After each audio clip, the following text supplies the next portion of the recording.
오늘 우리에게 주시는 하나님의 말씀 보도록 하겠습니다. 구약 성경 여호수아 7장 11절에서 12절까지 말씀입니다. 제가 주는 구약 성경 328면과 329면 사이에 있는 여호수아서 7장 11절 12절 두 절의 말씀입니다. 제가 11절로부터 말씀 봉독드리겠습니다. 이스라엘이 범죄하여 내가 그들에게 명령한 나의 언약을 어겼으며 또한 그들이 온전히 바친 물건을 가져가고 도둑질하며 속이고 그것을 그들의 물건들 가운데 두었느니라. 그러므로 이스라엘 자손들이 그들의 원수 앞에 능히 맞서지 못하고 그 앞에서 돌아섰나니 이는 그들도 온전히 바친 것이 됨이라. 그 온전히 바친 물건을 너희 중에서 멸하지 아니하면 내가 다시는 너희와 함께 있지 아니하리라. 아멘. 하나님의 말씀입니다. 여호수아서에서 드디어 이스라엘 민족이 요단강을 건너게 됩니다. 이제 가나안 땅에 들어서게 된 겁니다. 가나안 땅에 들어서자마자 그들이 첫 번째로 맞이하게 되는 전투는 여리고성 전투였습니다. 여리고성은 일찍이 사람들이 살고 있었던 성이었고 상황이 좋았던 성이었기 때문에 견고했던 것 같습니다. 그러나 그 성은 굉장히 쉽게 이스라엘이 차지하게 됩니다. 잘 아시다시피 하루에 한 바퀴씩 돌고 7번째 날은 7번 돈 다음에 소리를 지르니까 견고한 성벽이 무너지게 되죠. 아무리 강한 군대가 그 안에 있다 할지라도 그렇게 성벽이 무너지면 지킬 의욕을 상실하게 될 것입니다. 이스라엘은 그냥 달려가서 줍듯이 그 성을 취할 수 있었습니다. 그러나 그들이 여리고성 전투에서는 이겼지만 여리고성의 그 어떤 것도 가질 수는 없었습니다. 왜냐하면 첫 제물처럼 하나님께서는 여리고성 모두를 온전히 받으시기를 원했습니다. 그래서 그들은 하나도 전리품을 취하지 못하고 전쟁에 그냥 이기기만 한 겁니다. 그래도 이게 어딥니까? 솔직히 이스라엘 민족 홍해를 건너고 난 다음에 만나와 메추라기, 불기둥, 구름기둥 경험을 했겠지만 압도적인 주의 임재를 경험하는 사건들은 홍해 이후의 세대는 많지 않았을 것입니다. 그런 그들에게 요단강을 건너오는 일도 기적 같은 일이었지만 요단강 자체가 그렇게 큰 강이 아니었기 때문에 감동이 좀 덜할 수도 있었을 것입니다. 그러나 그들이 7바퀴를 돌고 소리를 질렀을 때 그 난공불락 같은 요새가 무너지는 것이 그들 눈앞에 펼쳐졌을 때 홍해 이후의 세대들은 홍해가 갈라진 것 같은 하나님의 임재를 경험하고 고백할 수 있었을 것입니다. 승리는 그렇게 그들에게 아주 충분히 전리품은 얻지 못한다 할지라도 충분히 기쁨을 줄 수 있는 승리가 되어졌을 것입니다. 그리고 난 다음에 그 다음 전쟁을 준비하지요. 아이라는 조그만 성을 공격하게 됩니다. 정탐꾼을 보냈더니 다 올라갈 필요가 없을 정도로 아주 조그만 성이었다는 얘기죠. 그래서 3,000명만 보냈습니다. 그런데 아주 대패하게 됩니다. 그냥 진 게 아니라요. 어떻게 졌냐면 성 안에 있는 군사들이 바깥이 나와서 끝까지 이 이스라엘 민족을 쫓아갔다. 성경은 그렇게 적고 있습니다. 웬만하면 성을 지키는 군사들은 밖에 안 나오거든요. 밖에 나온다는 것은 그만큼 자신 있고 압도적이라는 것을 의미합니다. 그렇게 이스라엘은 아주 처절하게 패배를 당합니다. 그 이후에 이스라엘의 사기가 완전히 떨어졌습니다. 성경은 그 상황을 이렇게 적고 있습니다. 백성의 마음이 녹아 물같이 됐다. 물같이 됐다. 그냥 다시 추스려서 공격할 마음조차 먹지를 못할 정도로 완전히 절망 가운데 빠지게 된 겁니다. 한 번의 패배였는데 이들이 생각하기에는 우리가 저 조그만 아이 성에게도 패배했어. 이제 다른 민족들이 우리를 만만하게 보고 다 공격해올 텐데 이제 우리가 그럼 어떻게 살아남는가 라는 생각 때문에 절망할 수밖에 없었죠. 여호수아가 옷을 찢고 티끌을 뿌리며 궤 앞에 엎드리고 있습니다. 그때 하나님께서 여호수아에게 나타나셔서 오늘 우리가 읽은 말씀을 주시는 겁니다. 뭐라고 말씀하시느냐면 너희들이 왜 졌는지 아느냐? 이스라엘이 범죄했기 때문에 졌다. 너희들이 나의 언약을 지키지 않고 온전히 바칠 물건들을 도적질해 갔기 때문에 너희들은 대적에게서 도망치는 신사가 되어진 것이다. 너희들이 그 온전히 바친 물건을 너희 중에서 멸하지 아니하면 내가 다시는 너희와 함께 있지 않겠다. 이렇게 말씀하십니다. 성경을 조금 아시는 분들은 다 아실 만한 사건이 그 안에 숨겨져 있죠. 아간이란 사람이 나오죠. 이 아간이란 사람이 하나님이 다 바치라고 그랬는데 여리고성을 공격하는 가운데 시나이산 외투, 지금 얘기하면 굉장히 명품이라고 얘기할 수 있을 겁니다. 그 외투랑 은 200세겔과 근 50세겔 되는 금덩이를 몰래 숨겨다가 자기 장막 가운데 두어 놓은 것입니다. 하나님 그것을 굉장히 짚고 넘어가기를 원하셨다라는 얘기죠. 전 이 대목에서 이런 생각을 해보게 됩니다. 이 이스라엘 민족이 광야에서만 살다가 여리고 성을 점령하게 될 때 그 안에는 온갖 귀한 것들이 많이 있었을 겁니다. 그 오랜 문화가 있었던 곳이니까 광야에서 살던 이스라엘 민족에게는 얼마나 신비하고 신기하고 귀해 보이는 물건들이 많았겠습니까? 그런데 그런 모든 물건들을 다 덮어놓고 다 하나님 앞에 드리고 다 그냥 나왔다는 것 자체가 저는 굉장히 대단하다고 생각을 합니다. 근데 딱 한 명이 그러지 않았던 거예요.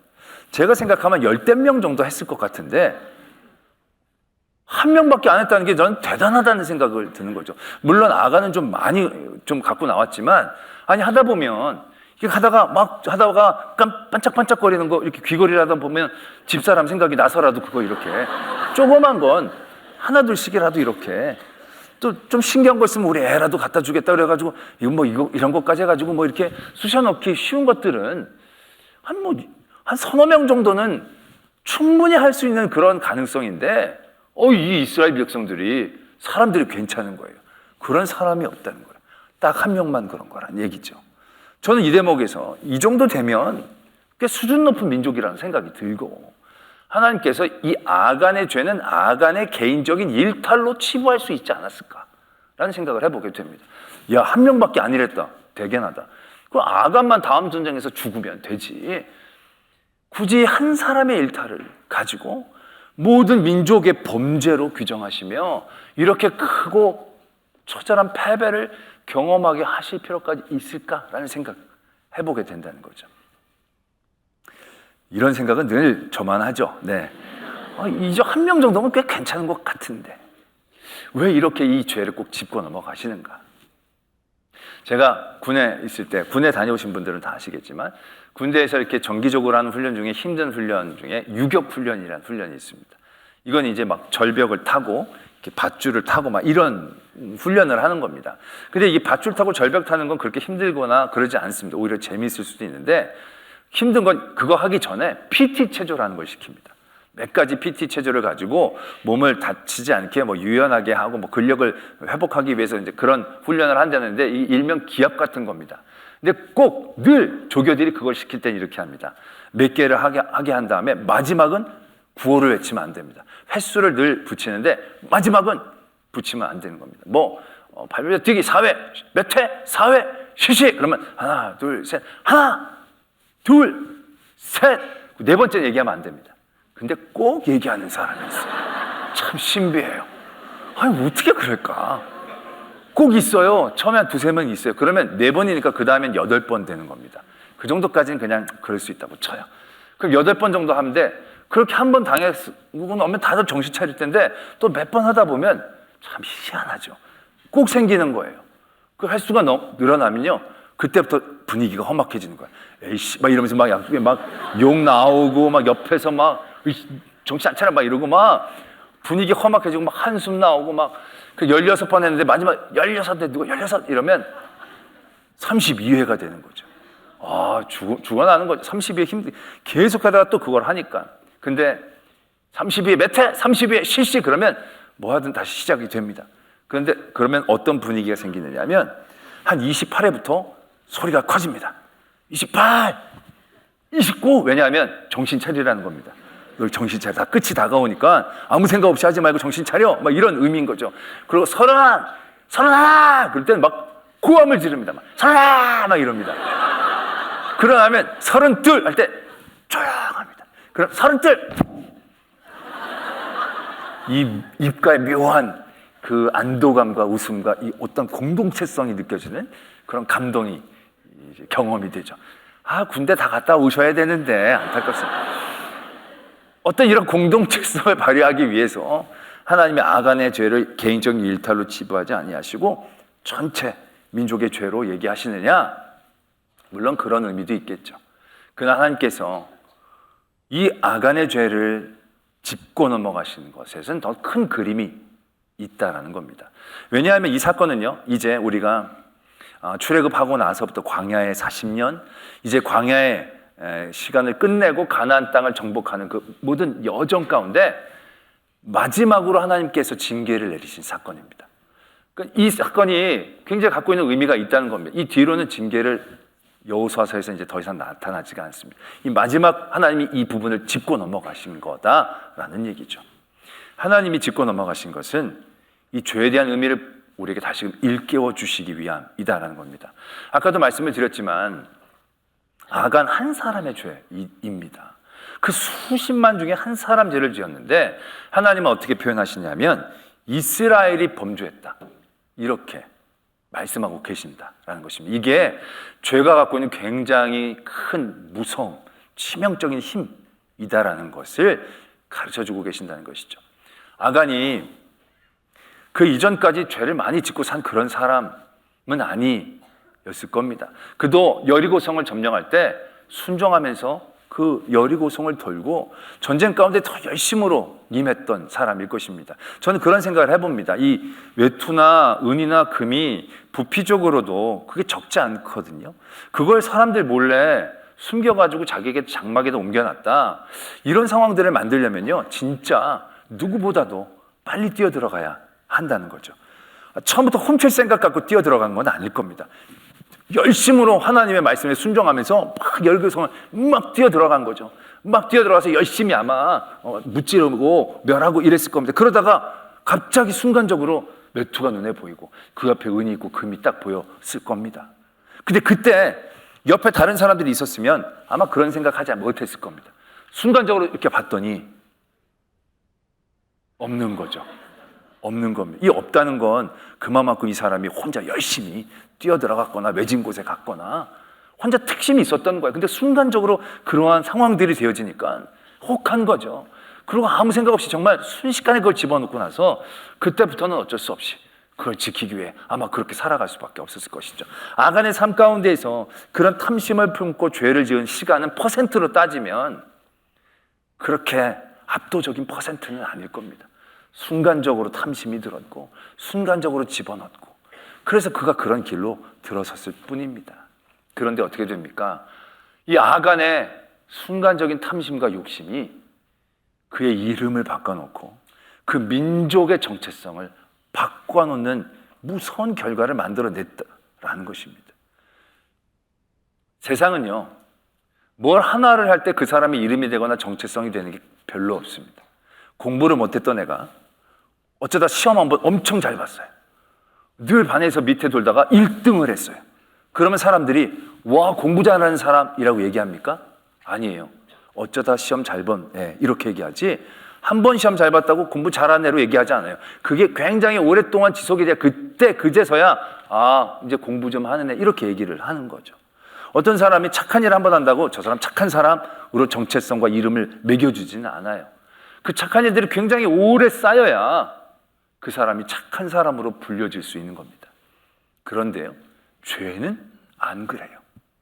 내가 여태까지 죄 안 짓고 최선을 다해 살아왔다가 마지막에 죄 한 번 딱 저지르면 사람들이 여태까지 정말 성실하게 잘 살아왔다가 막판에 죄를 지었던 참 안타까운 사람이라고 길게 얘기하지 않습니다. 그냥 죄 하나가 점 같은 죄를 졌다 할지라도 그 다음 또 그 사람은 무엇라고 불려지느냐면 죄인이라고 부른다는 거예요.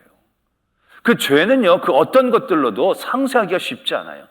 여러분들이 진짜 오랫동안 운전을 하면서 진짜 한 번도 교통 법규를 어겨본 적이 없어요. 신호건 뭐건 새벽이건 저녁이건 아무도 없어서 자기는 교통 법규를 아주 잘 지켰어요. 근데 너무 급한 일이 있어서 신호를 어기고 지나갔다가 교통경찰한테 붙잡혔어요. 그래서 그분한테 얘기를 하는 거예요. 제가 운전한 지가 지금 50년이 됐는데 한 번도 여태까지 어긴 적이 없습니다. 정말 저는 새벽에도 정말 한번 조사해 보세요. 저 한 번도 어긴 적이 없습니다. 근데 지금은 너무 급해서 지금 신호를 위반했던 것 뿐입니다. 정말 저는 이번이 딱 한 번입니다. 그럼 교통경찰이 너무너무 여태까지 성실하게 잘 살아오셨네요. 너무너무 귀하신 분. 내가 이런 분 만난 적이 없는데 너무 귀하십니다. 면허증 주십시오. 이러지 그냥 가라고 얘기할 수가 없는 겁니다. 죄는요, 우리의 색깔과 이름을 바꿔 놓을 수 있는 굉장히 무섭고 치명적인 힘을 갖고 있다라는 것입니다. 오늘 하나님께서 12절에 이런 말씀을 주시거든요. 이스라엘 자손들이 그들의 원수 앞에서 능히 맞서지 못하고 그 앞에서 돌아섰나니 이는 그들도 온전히 바친 것이 됨이라. 이런 말씀이 적혀져 있습니다. 이게 굉장히 무서운 말인데요. 어떤 말씀이냐면 옛날에 간수들, 옥을 지키는 간수들이 죄인이 도망가면 그냥 죄인 한 명 도망 보낸 실수를 한 사람이 되는 것이 아니라 그 죄인의 모든 죄가 간수에게로 돌아오는 것을 의미한다는 겁니다. 굉장히 무서운 결과를 만들어내는 겁니다. 그 사도행전에 보면 빌립보 지역에 사도 바울이 전도하다 옥에 갇혔을 때 지진 때문에 옥문이 열려 버리죠. 그때 간수가 자살을 하려고 그러지 않습니까? 왜 간수가 자살을 하려고 하느냐 하면 옥문이 열린 걸 보니까 다 죄수들이 도망갔을 것 같으니까. 죄수가 도망가면 자기가 생명값으로 그걸 다 자기가 그 죄인이 되는 거니까 자기가 죽는 게 차라리 속 편하니까 그렇게 자결을 하려고 했던 거거든요. 근데 그때 사도 바울이 도망가지 않고 여기 있다고 그러면서 이제 그 간수를 전도하고 살리는 그런 일화가 있지 않습니까? 딱 그런 상황이 되어지는 겁니다. 이스라엘이 하나님께서 여리고를 바치라고 얘기했어요. 이스라엘은 바치는 사람이고 여리고는 바쳐지는 제물이 되는 거예요. 그런데 그들이 그 바쳐야 될 제물을 온전히 바치지 않고 그 중에 얼마를 취해서 자기의 것으로 갖게 되어지는 그 순간 자신의 운명이 바치는 사람에서 바쳐질 제물로 바뀌어버린다는 걸 의미하는 거예요. 여리고는 멸망당할 곳이었고 자신들은 하나님의 명을 받아 멸망시키는 사람이었어요. 근데 그 멸망해야 할 그것에 어떤 것을 취해서 자기가 가졌을 그때 자기의 정체성이 멸망할 사람이 아니라 멸망될 존재로 바뀌어버린다는 것을 의미한다는 거죠. 죄가 그러한 무서움을 갖고 있다는 사실을 하나님께서는 분명히 짚고 넘어가기를 원하셨다라는 것입니다. 그리고 그 뒤로도요, 그 문제를 해결할 때 제비를 뽑게 하시죠. 아간이 그런 잘못을 저질렀다는 걸 하나님이 모르실 리도 없고 하나님이 그냥 여호수아에게 아간이 그런 죄를 저질렀다.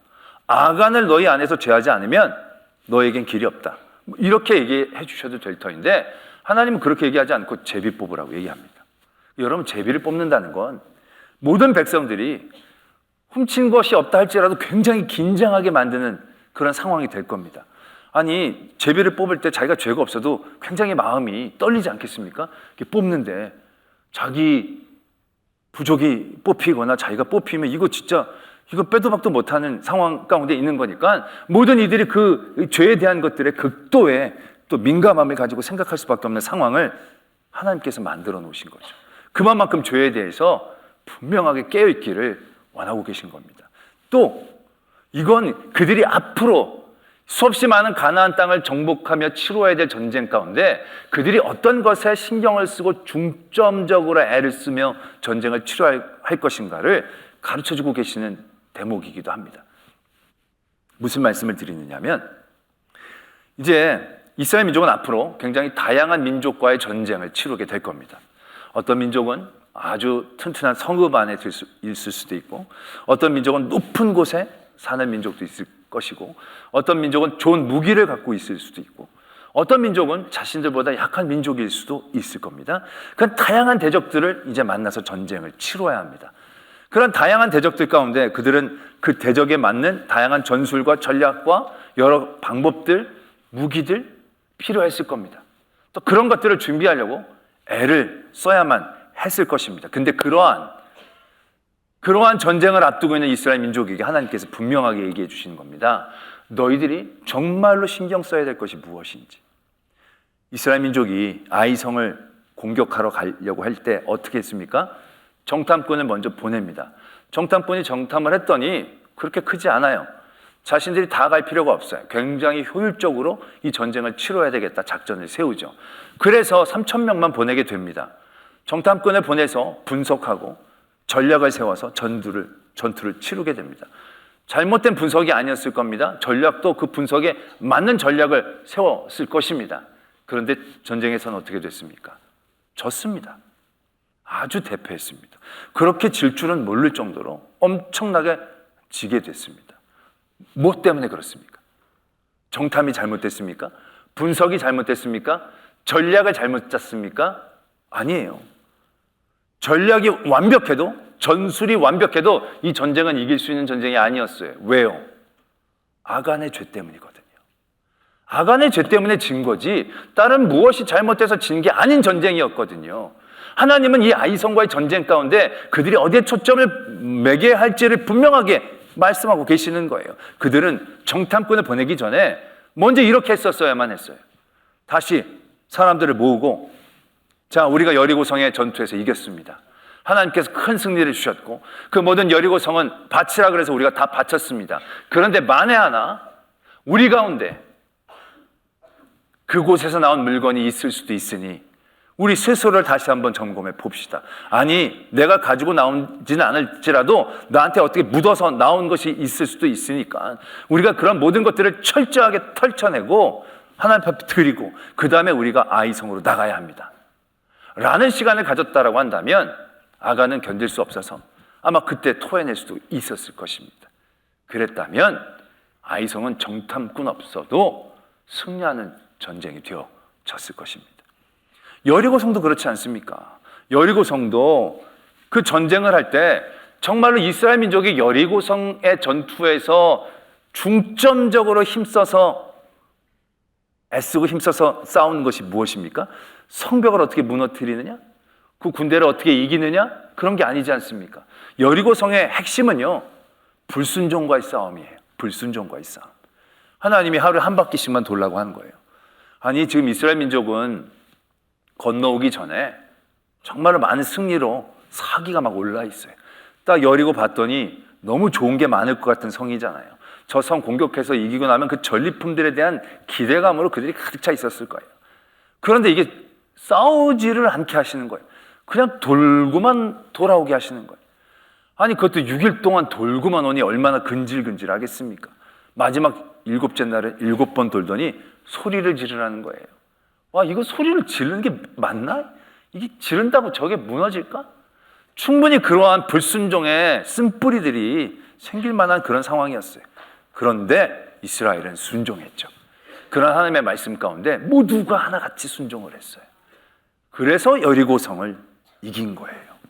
그 싸움에서 전략과 전술이 좋았던 게 아니고 그들의 불순종과 싸워 이길 수 있었기 때문에 그들은 여리고성을 취할 수 있었다는 거예요.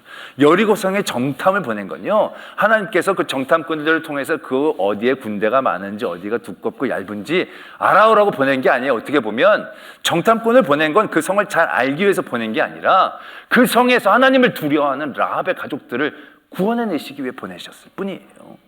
전쟁과 관련 없었어요. 보면 하나님 늘 하나님 두려워하고 하나님을 믿기를 원하는 그 라합의 가정을 버리지 않기 위해서 총탐꾼을 보내는 거지 전쟁의 승패와 상관이 없다라는 것이죠.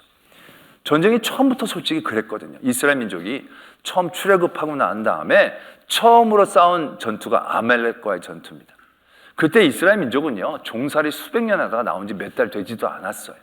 싸워본 적은 진짜 없었을 거예요. 근데 아말렉은요, 광야에서 싸움으로 잔뼈가 굵은 민족이에요.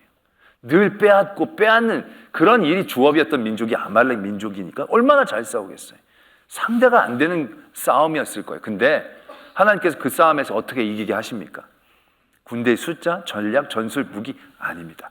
딱 하나, 모세의 손. 모세의 손으로만 이기게 하시는 거예요. 이렇게 아론과 훌이 보니까 모세의 손이 내려가면 밀리는 거예요. 올라가면 이기는 거예요. 이게 얼마나 이게 재밌다는 게 아니라 이게 말이 안 됩니까? 이게 기도가 진심으로 하는 게 손높이가 무슨 의미가 있겠습니까? 근데 하나님은 분명히 그걸 가시적으로 보여주시는 거죠. 전쟁의 승패가 어디에 있는지, 전쟁의 주관자가 누구인지, 어떻게 해야 전쟁을 이길 수 있는지. 너희가 잘 싸워서 이기는 전쟁이 아니고 하나님이 승리를 주시는 전쟁이어야만 하는 것이죠. 성경에서요, 모든 싸움과 전쟁에서 이스라엘 민족이 이겼을 때, 졌을 때를 보면요, 그 모든 승리와 패배의 공통점은 딱 하나예요. 이스라엘 민족이 강해서 이긴 게 아니고 대적이 약해서 이스라엘이 이긴 게 아니에요. 대적이 강해서 이스라엘이 진 게 아니에요. 그 모든 승패의 결정적인 요인이 뭐예요? 이스라엘의 죄거든요. 이스라엘이 죄를 지으면 상대방이 아무리 약해도 그들이 지는 거예요. 근데 이스라엘이 하나님 앞에 깨어 있으면 아무리 강한 나라라도 이스라엘을 이길 수가 없는 거예요. 모든 승패가 다 그렇게 적혀져 있지 않습니까? 오늘 하나님께서 이스라엘 민족에게 또한 믿음의 여정을 걷고 있는 우리들에게, 많은 싸움을 앞두고 있는 우리들에게 어떻게 싸워야 할지, 우리가 싸움에서 애쓰고 힘써야 될 부분이 무엇인지를 분명하게 얘기하고 싶으셨던 거예요. 정탐을 잘해오는 거, 전술을 잘 짜는 게 아니라 아간의 죄를 내 삶에서 버려내야 하는 거예요. 그 아간의 죄를 해결하기 위해 안간힘을 쓸 수 있는 깨어있음이 우리들에게 정말로 필요했다라는 것을 말씀하고 계신다는 거예요. 우리의 믿음의 여정들, 우리가 이 광야의 여정들을 바라보면서 지금 우리의 삶을 대비해보고 있지 않습니까? 우리도 우리의 모든 삶이 영적 싸움 없이 이루어진 삶이 아닙니다. 가나안 땅이 문만 열고 들어갈 수 있는 땅이 아니었잖아요. 약속된 땅이었지만 그 땅에서 이스라엘 민족이 해야 될 사명이 있었어요. 그 민족에 대한 하나님의 징계를 이스라엘 민족은 이루어야 했기 때문에 싸움 없이 그 땅을 얻을 수는 없었어요. 그런데 그 땅과 싸울 때, 그 땅의 민족에게 싸울 때 하나님이 싸움에서 이기는 법을 이렇게 가르쳐 주신다라는 얘기죠. 마찬가지예요. 우리도 이 세상에서 믿음의 사람으로 살면서 안 싸우고 살 수는 없어요. 세상의 여러 대적들과 우리는 분명히 부딪혀야 되는 많은 삶의 자리를 만날 거예요. 그런 전쟁터에서, 그런 영적인 전쟁에서 우리가 무엇에 힘쓰고 애쓰고 초점을 맞춰야 되는지 우리에게 가르쳐주고 계시는 거예요. 우리에게 아이 성과 같은 문제가 있어요. 저 문제는 이렇게 해결되고 이렇게 이길 수 있구나, 이렇게 해야겠구나, 그런 것을 먼저 생각하는 것이 아니라는 얘기예요. 그 성을 바라보며 이 싸움을 싸워 나아갈 때 내 안에 아간과 같은 죄의 씨가 있는 것은 아닌지, 그 성을 얕보는 나의 교만의 씨가 있는 것은 아닌지, 이건 내가 스스로 충분히 할 수 있다라고 하는 이런 엄청난 어리석음 가운데 내가 있는 것은 아닌지, 또한 그 싸움과의 대적 가운데 싸움에서 내 대적에게만 집중하기 때문에 오히려 이 싸움의 주관자이신 하나님에 대한 생각들이 내 안에서 점점 사라지는 위험한 자리에 있는 것은 아닌지, 우리는 분명히 우리 스스로를 되돌아봐야 한다는 얘기죠. 예수님께서 이 땅에 내려오셨을 때 많은 대적이 있었죠. 근데 예수님은요, 다른 모든 대적들과는 상대를 하지 않으셨어요. 로마 얼마나 악한 일들을 많이 저질렀겠어요. 로마 건드리지 않았어요. 바리새인들, 제사장들 혼내고 가르치셨지만 대적하지 않으셨어요. 모든 병마 쫓아내기를 원하셨지만 병마와 싸워 이기려고 하신 건 아니에요. 예수님이 이 땅에 오셔서 싸우려고 하셨던 단 하나의 초점은 죄예요. 죄. 우리의 죄와 싸우신 거고, 그 죄의 문제를 해결하시는데 모든 것들을 쏟아 부으셨다는 거예요. 우리의 전쟁도 그렇게 치러져야 한다는 거예요. 에베소서 6장에 보면 하나님의 전신갑주를 취하라는 말씀이 있죠. 그래서 투구도 쓰고 방패도 하고 검도 들고 화살도 있고 막 여러 가지 완전 무장을 하는 거예요. 근데 그런 완전 무장을 해서 우리가 결국 무엇과 싸워야 하는 것입니까? 밖에 무슨 귀신, 대적들 뭐 이런 것과 싸우라는 얘기입니까? 아니라는 얘기죠. 12절에 이렇게 적혀져 있죠. 우리의 씨름은 혈과 육을 상대하는 것이 아니요 통치자들과 권세들과 이 어둠의 세상 주관자들과 하늘에 있는 악한 영들을 상대한다는 것이죠. 그들을 상대하는 것은 어디서 싸우는 것이겠습니까? 결국 내 안에서 싸우는 것이죠. 내가 싸워야 할 것은 여리고성을 무너뜨리고 그 안에 있는 사람이 아니라 여리고성을 무너뜨리는 가운데 내 눈에 띄는 신할산 외투, 그 금덩이를 바라보며 내 안에 싹 트는 탐심과 욕심, 그것을 먼저 싸워내었어야 한다는 것이죠.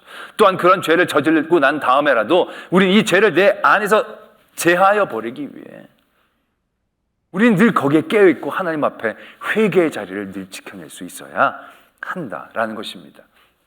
그것이 앞으로 우리가 여러 믿음의 여정을 걸어 나가며 우리를 싸움 가운데 끌어들이는 악한 세력들로부터 이길 수 있는 가장 중요한 힘의 근원이다라는 것을 잊지 마셔야 합니다. 여러분들은 사람을 통해서 괴롭힘을 당할 수도 있을 거예요. 돈 문제로 괴롭힘을 당할 수도 있을 거예요. 건강의 문제로 싸울 수밖에 없는 상황이 있을 거예요. 하나님이 주신 가나안을 얻기 위해서 정말 이 세상 사람들과 다투어야 되는 그런 자리에 나갈 수도 있을 거예요. 근데 그런 자리에서 정말 우리가 승리를 하려고 한다면 우리가 싸우는 건 나를 괴롭히는 사람이 아닐 거예요.